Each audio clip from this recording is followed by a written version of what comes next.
Hola, buenas tardes. Soy Raimundo Noves Cabrera.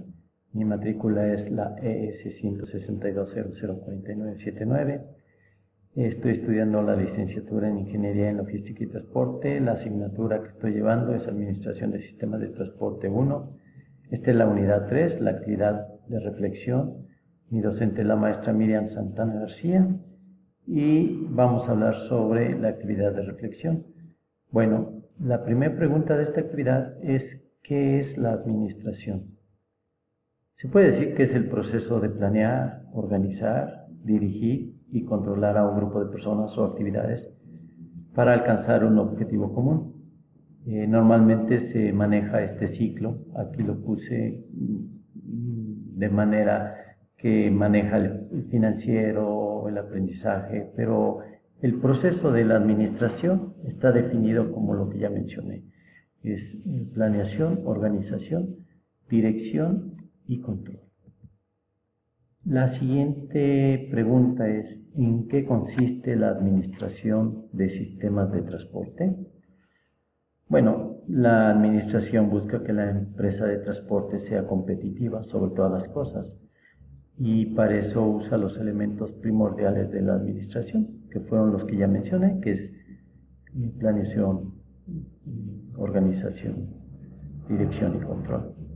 Y esto se puede aplicar a los modos de transporte, no solamente al transporte carretero.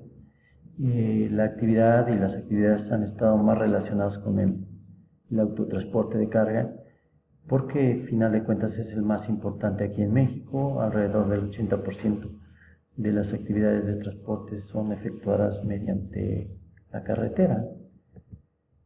Otra de las preguntas es explicar cuáles son los recursos de la empresa de transporte. Pues los recursos son los más importantes, es tener un personal capacitado que sepa cómo, cuándo y dónde hacer las cosas, contar con transportes en buen estado. Por ahí en alguna actividad encontramos que una empresa tenía más de 5,000 tractocamiones bueno, junto con los de menor tonelaje, pero tenía una extraordinaria cantidad de transporte, de unidades. Otro punto importante en los recursos es qué tipo de tecnología es la que considera.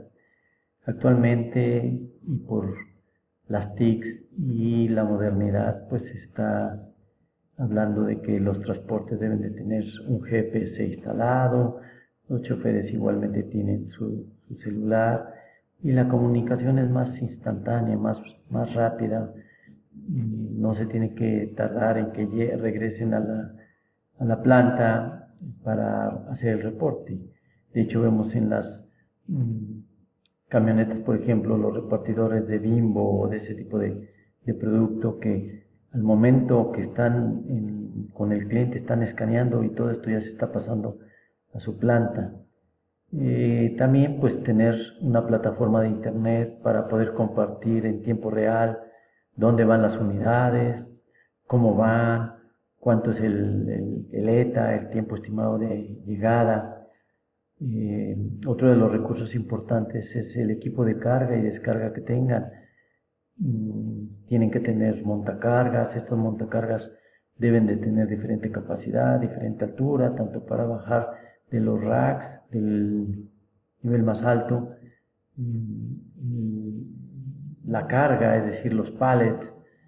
Es importante obviamente con qué recursos financieros cuentan.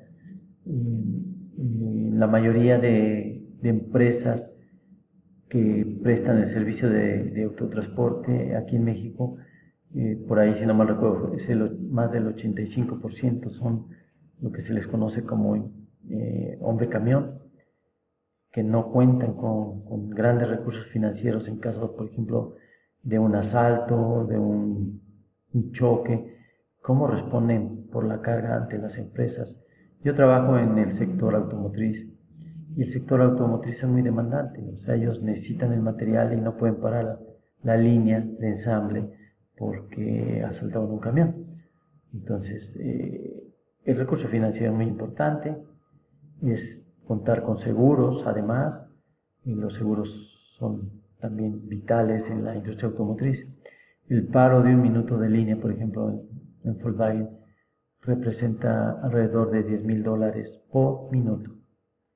Contar con patios para hacer maniobras, para mantener las unidades, ya sea cargadas, ya sea en espera. Tener oficinas, por supuesto, con toda la infraestructura que requiere la oficina. Y contar con una experiencia en el tema logístico. Se nos ha pedido desarrollar un esquema que represente el proceso administrativo de la empresa de transporte y explicarlo. Bueno, el proceso está conformado por el gerente general, su staff, por un gerente de operaciones que tiene a cargo el departamento de mantenimiento, el encargado del almacén, ya se llame jefe o gerente. El gerente de operaciones maneja lo que es el aspecto de la seguridad, ya sea interna o contratada, los coordinadores de tráfico. Está conformado igualmente por el área administrativa, esta es separada de lo que es las operaciones.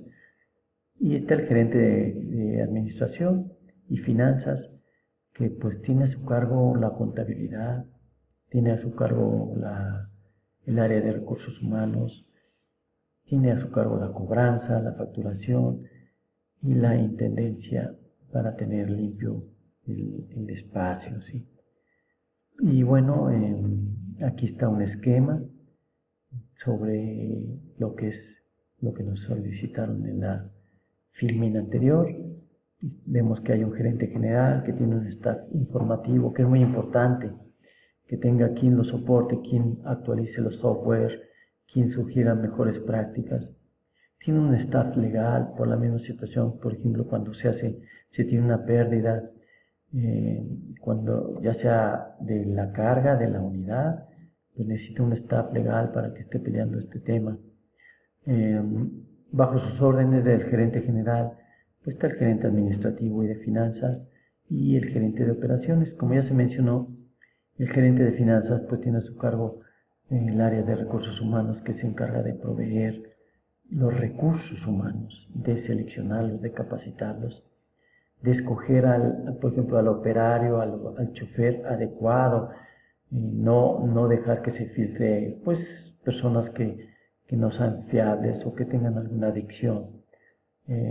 Yo me he encontrado que, a pesar de que en grandes empresas, algunos de los choferes, cuando les pregunto, ellos manifiestan que se drogan, aunque niegan ser drogadictos, porque dicen que se toman una pastilla que lo único que les quita es el sueño y los mantiene, en sus palabras, supuestamente activos.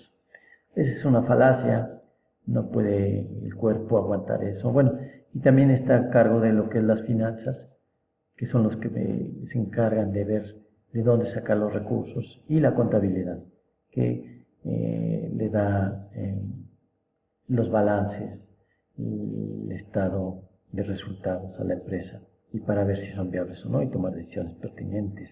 Y el gerente de operaciones, que está a cargo del gerente o jefe de mantenimiento, del de almacén, del de tráfico, y cada uno de ellos, por ejemplo, mantenimiento, pues está encargado de darle el mantenimiento a los transportes, de darle el mantenimiento a las máquinas, sobre todo a las montacargas. El de almacén, pues obviamente cuenta con los almacenistas, que son aquellas personas que bajan y suben las cargas de los camiones, los ponen en los racks y los bajan, o sea, hacen el picking. Y el de tráfico, que se encarga de pues coordinar las rutas y saber programar a los conductores. Hay conductores que dicen: yo no trabajo más de este tiempo, entonces bueno, hay que tomarlos en cuenta y sobre ello hacer los programas. Otra de las preguntas es: ¿cuál es el objetivo de un análisis de procesos? Pues desde mi punto de vista es hacer una revisión exhaustiva para entender el proceso completo. Y además, lo más importante es ver cómo se hacen las cosas para definir cómo deben hacerse. Hay una diferencia enorme. Mucha gente dice: porque así se ha hecho, ¿no? Y lo que se busca en esto, o sea, el objetivo de decir cómo debe de hacer, es cómo va a salir las cosas en menor tiempo, cómo va a salir con mejor calidad y cómo va a salir con menos costo. Al final de cuentas, las empresas lo que buscan es tener la mayor rentabilidad posible. Se podría decir que la rentabilidad óptima. Y eso es el objetivo de hacer un análisis del proceso. La siguiente pregunta es, ¿qué son los KPIs? ¿Para qué sirven? ¿Y cómo los utilizarías como ingeniero en logística?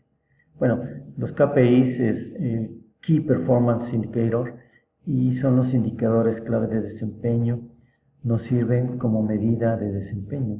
Es decir, ¿cómo vamos a medir si una persona está haciendo bien o no las cosas? ¿Cómo se lo vamos a mostrar? ¿Cómo le vamos a poner objetivos si no tenemos una medición? Todo lo que se mide es susceptible de mejora. Lo que no se mide es casi imposible. Entonces, nos permite tomar, además los KPIs, decisiones en tiempo para corregir desviaciones de los objetivos, para darle al personal sus objetivos y hacerles saber que se les miden los resultados con base a ellos. En el caso mío, yo reporto mis KPIs cada mes a mis jefes en Estados Unidos y en China. Y, por ejemplo, tengo KPIs como son 0 accidentes, entregas en tiempo, liberación de contenedores en puerto en tiempo para no causar ni retrasos ni almacenajes extras.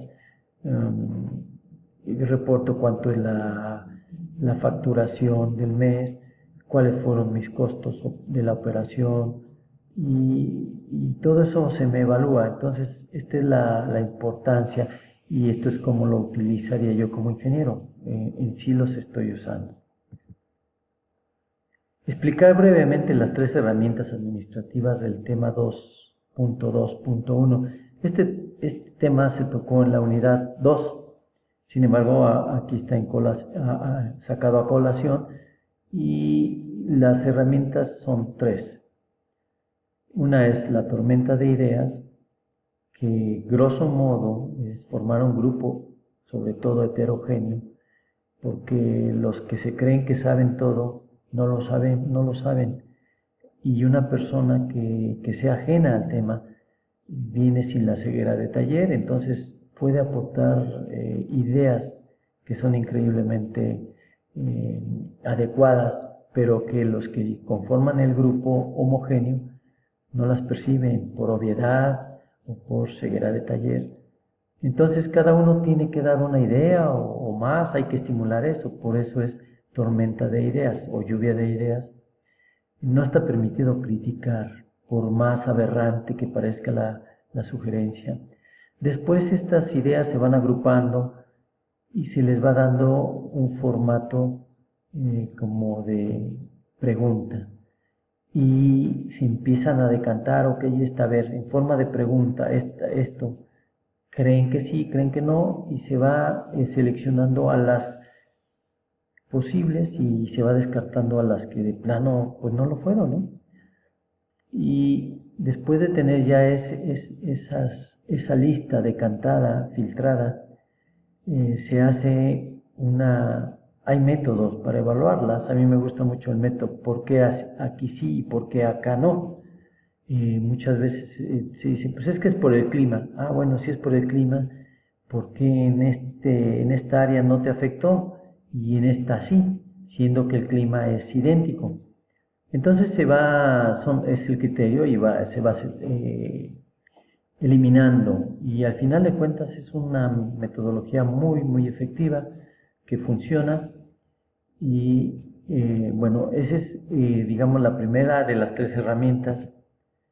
La segunda herramienta es, perdón, aquí dejé todavía que decía tormenta de ideas, no, es el diagrama causa-efecto o de Ishikawa o de pescado, como se conoce normalmente.